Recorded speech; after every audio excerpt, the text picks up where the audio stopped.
అవుతుంది. అందుకనే మేము అవి కొంత అక్కడ ఒక కెనాల్ లాగా రామప్ప నుంచి పాకాలు పోయే దగ్గర కూడా ఒక 5-6 వేల ఎకరాలు ఆయకట్టు ఉంది.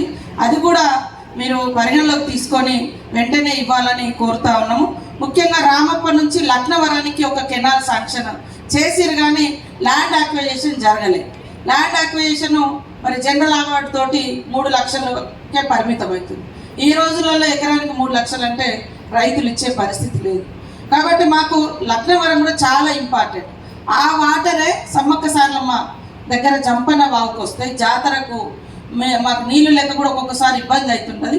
నిన్న కూడా గవర్నర్ గారు నైట్ ఆఫ్ చేసిండు లక్నవరంలో. ఆయన బోటింగ్ కూడా చేశాడు, చాలా అద్భుతంగా ఉంది. కానీ ఎండాకాలం వస్తే ఎండిపోతుంది మొత్తం చెరువు.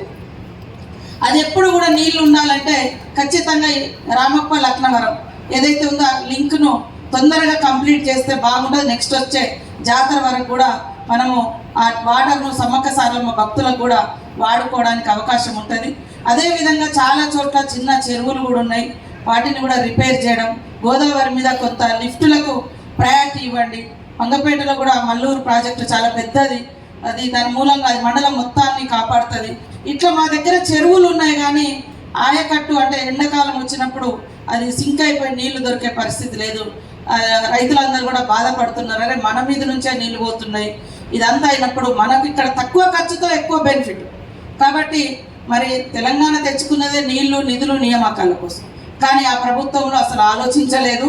ఖచ్చితంగా మీరు ఇది ఇంత దూరం వచ్చిరు, ఖచ్చితంగా ఒక ప్రయారిటీగా తీసుకొని ఈ ప్రాంతానికి నీరు అందించాలని కోరుతూ, సోనియా గాంధీ గారి చేతుల మీదుగా ఇక్కడ ఫౌండేషన్ జరిగింది, అక్కడ మనం చూసినాము.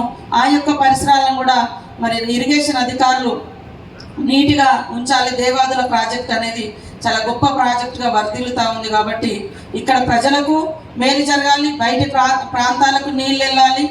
సేమ్